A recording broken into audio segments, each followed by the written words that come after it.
Bonjour à toutes et bonjour à tous, bienvenue dans une nouvelle vidéo. Avant de la poursuivre, je vous invite à vous abonner à ma chaîne et à cliquer sur l'icône en forme de cloche pour être averti des prochaines vidéos. Je vais vous raconter une histoire. L'histoire de la pizza et de la cuisine magique. Alors, quelle est cette histoire? Je vous la conte de suite.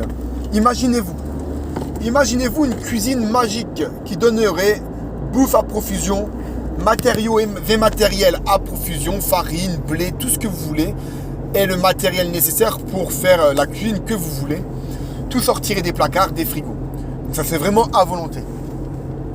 Imaginez-vous maintenant dans la peau de la personne possédant cette cuisine. Vous avez beaucoup à manger et vous décidez d'en faire profiter sans mauvaise intention aucune, juste comme ça, avec une bonne intention, de faire profiter vos proches, votre famille, vos connaissances, etc. Ah oui, pourquoi ne pas pouvoir faire profiter les gens qui ont des difficultés, ou pourquoi ne pas améliorer ses conditions sociales, ses relations sociales, si on peut le faire parce qu'une cuisine nous donnerait tout gratuitement. Donc vous avez été vos proches, votre famille, vos connaissances, vos voisins à venir manger chez vous le matin, le petit déjeuner, le dîner, chaque jour de la semaine et pendant plusieurs semaines et plusieurs mois. Et puis, voilà qu'un jour, on frappe à votre porte. Vous allez ouvrir, puis c'est une personne qui vient avec une pizza, personne que vous ne connaissez pas. Et elle dit, écoutez, moi je peux vous partager la pizza et tout ça. Et vous dites, écoutez, c'est super sympathique, je partage mon repas, vous pouvez venir aussi, vous partagez la pizza, il n'y a pas de souci, voilà, ça serait super sympa, c'est sympa de votre part. Il dit d'accord, il n'y a pas de souci, mais sous condition. Et vous lui demandez, mais quelles conditions? Il dit, sous condition de respecter mes règles, de respecter de nouvelles règles. Vous avez à manger, vous n'avez pas besoin de sa pizza, vous partagez avec une bonne intention et vous lui dites donc, non, cela ne m'intéresse pas, gardez votre pizza. En revanche, moi, j'ai pas mal de nourriture à partager. Vous pouvez rentrer, manger, et tout ça sans aucune condition, sans aucune condition. Je ne vous impose rien. Cette personne refuse et repart. Et puis, vous continuez à inviter vos amis, votre famille, vos proches à manger. Et puis, au fur et à mesure des jours qui passent, des semaines qui passent, vous avez de moins en moins, la cuisine magique l'est de moins en moins. Elle vous donne de moins en moins à manger. Et donc, vous invitez de moins en moins de personnes à venir à votre table. Et la personne qui était passée vous proposer la part de pizza, continue, elle, tous les jours à venir chez vous, à sonner, à frapper, et vous proposer ce deal. Pizza contre des règles, pizza contre des conditions. Et vous continuez à refuser. Bien sûr, pourquoi accepter de devoir vendre votre liberté, de devoir vendre votre âme, de devoir vendre votre intégrité, votre intégrité? Pourquoi? Alors que vous pouvez vous nourrir facilement. Et les jours passent et cette personne avec la pizza continue de venir, mais votre bouffe devient de moins en moins importante, donc vous invitez plus que 2 personnes, une personne, puis plus personne. La bouffe qui sort de votre cuisine ne permet que de vous nourrir.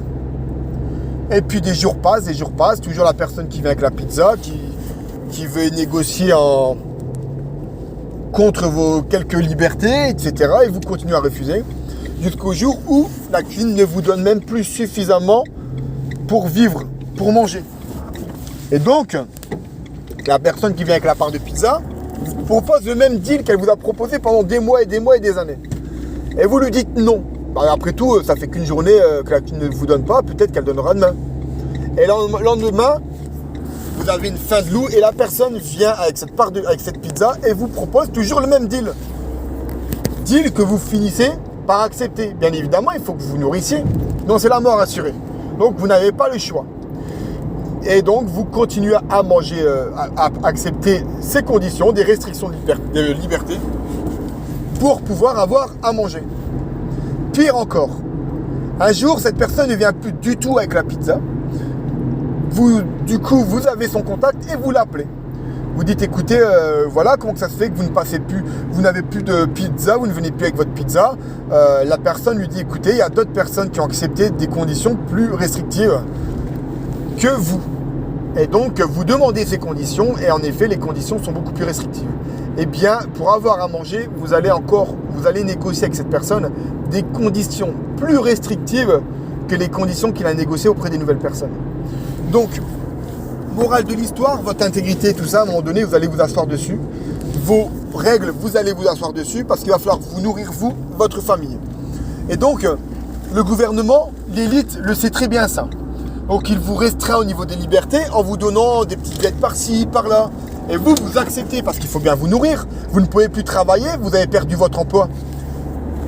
Et vous n'avez plus d'emploi, donc il va falloir que vous vous nourrissiez. Et donc, pour vous nourrir, comme le gouvernement vous donne des aides, vous acceptez de perdre votre liberté. Et c'est pour ça que vous ne vous rebellez pas, parce que qui dit rébellion, dit plus d'aide. Qui dit plus d'aide, dit plus de bouffe. Donc vous vendez votre liberté. Voilà comment que ça se passe, c'est aussi une manipulation. Et donc, pourquoi j'ai pris cette histoire? Quel est le but? J'aurais pu très bien vous expliquer tout ça normalement. Je veux éveiller des consciences, parce que je me dis que cet exemple va peut-être finir par ouvrir des consciences, va peut-être finir par sortir du déni certaines personnes. Et donc je vous invite vraiment à la partager, cette vidéo, à partager cette histoire pour que les gens comprennent comment ils sont en train de se faire grappiller des libertés et comment ça marche. Voilà. Donc n'hésitez pas à partager cette vidéo, à vous abonner à ma chaîne, à liker également et je vous dis à très bientôt pour une prochaine vidéo. Commentez également, vous dites moi ce que vous pensez de cette histoire. Est-ce qu'elle est révélatrice de ce qui est en train d'arriver? À bientôt, ciao!